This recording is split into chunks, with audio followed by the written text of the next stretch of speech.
শাহরুখ খান নামটাই যথেষ্ট।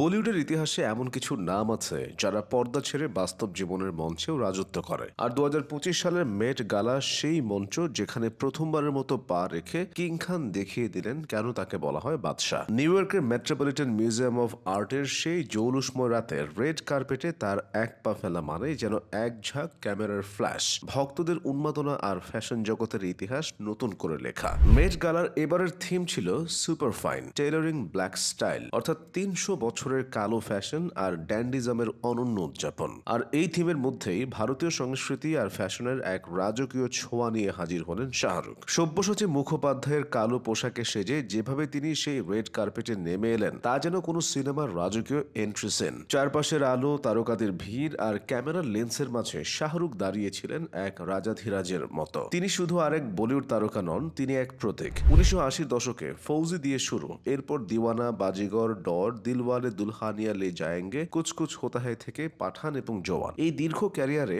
বারবার নিজেকে ভেঙে গড়েছেন। প্রত্যেক দশকে ভক্তদের জন্য দিয়েছেন নতুন এক শাহরুখ, কখনো রোমান্টিক হিরো, কখনো ভয়ঙ্কর ভিলেন, কখনো দেশপ্রেমিক অধিনায়ক, আর এবার এক রাজকীয় ফ্যাশন আইকন। মেট গালার রাতটা শুধু একটা ফ্যাশন শো নয়, এ যেন এক ইতিহাস। আর সেই ইতিহাসে শাহরুখের প্রবেশ ছিল একেবারে সিনেমাটিক। কালো সিল্ক শার্ট, প্যান্ট আর সুপারফাইন তাসমানিয়ান উলের লম্বা কোটে, গলায় হীরার লকেট, সোনার গয়না আর হাতে ছড়ি, যেন ১৯২০-এর দশকের কোনো নবাবের মতো। সেই ছড়ি শুধু গয়না নয়, রাজকীয়তার প্রতীক। সব্যসাচী এই পোশাক ডিজাইন করতে গিয়ে ঠিক সেটাই ভেবেছিলেন। শাহরুখের সেই রাতে যে লুক, তা ছিল রেড কার্পেটের সবচেয়ে আলোচিত মুহূর্ত। হোটেল থেকে বেরোনোর আগেই ভক্তদের ভিড় পৌঁছেছিল অর্ধেক ব্লক জুড়ে। কেউ মোবাইল ক্যামেরা নিয়ে অপেক্ষায়, কেউ শুধু একবার দেখার জন্য। রেড কার্পেটে তার এক পা রাখতেই ক্যামেরার ফ্ল্যাশ ঝলসে উঠল। আন্তর্জাতিক সাংবাদিকরা অবাক, কারো চোখ পড়ল সেই কে হীরার লকেটে, কারো নজর গিয়ে আটকে গেল তার ছড়িতে। অনেকেই জানতো না এই মানুষটাই সেই শাহরুখ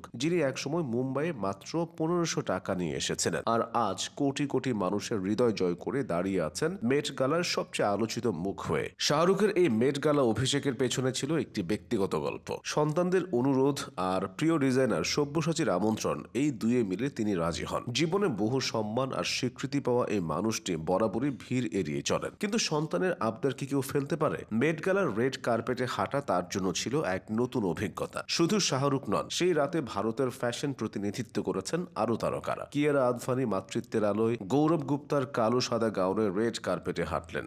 দিলজিৎ দোসাঞ্জ প্রবল গুরুংয়ের ডিজাইন করা শেরওয়ানি আর টারবানে যেন পাঞ্জাবি ঐতিহ্যের জ্বলন্ত প্রতীক। প্রিয়াঙ্কা চোপড়া বরাবরের মতো পুরনো হলিউডের গ্ল্যামার নিয়ে হাজির, আর ঈশা আম্বানি অনন্য বেনারসি ট্রেনের পোশাকে ভারতীয় হস্তশিল্পের ক্যানভাস খুলে ধরলেন। কিন্তু শাহরুখের উপস্থিতি যেন এই তারকা মিছিলে আলাদা আলো ছড়ানো। টাইম ম্যাগাজিন জানিয়েছে মেট গালা ২০২৫-এ দক্ষিণ এশিয়ার সবচেয়ে বড় প্রতিনিধিত্ব ছিল এই বছর। শাহরুখ এই রেড কার্পেটে শুধু একজন অভিনেতা হয়ে আসেননি, এসেছিলেন একজন সংস্কৃতির দূত হয়ে। তার উপস্থিতি ছিল এক বার্তা যে ভারত শুধু সিনেমায় নয়, ফ্যাশনে, শিল্পে, ঐতিহ্যে সমানভাবে আধিপত্য রাখতে জানে। রেড কার্পেটের সেই মুহূর্ত যেন সিনেমার ক্লাইম্যাক্স সিন। চারপাশের আলো ঝলকানির মাঝে শাহরুখ খান তার রাজকীয় লুকে হাঁটছেন, আর সেই দৃশ্য ইতিহাস হয়ে যাচ্ছে। তিনি কখনো কথায় নয়, কাজে প্রমাণ করেছেন তিনি একাই ১০০। এই মেট গালা সেই ইতিহাসের নতুন অধ্যায়। হোক সেটি প্রথম বা শেষ, কিং খানের রাজত্ব চলতেই থাকবে, সিনেমার পর্দা হোক বা বিশ্ব ফ্যাশনের মঞ্চ।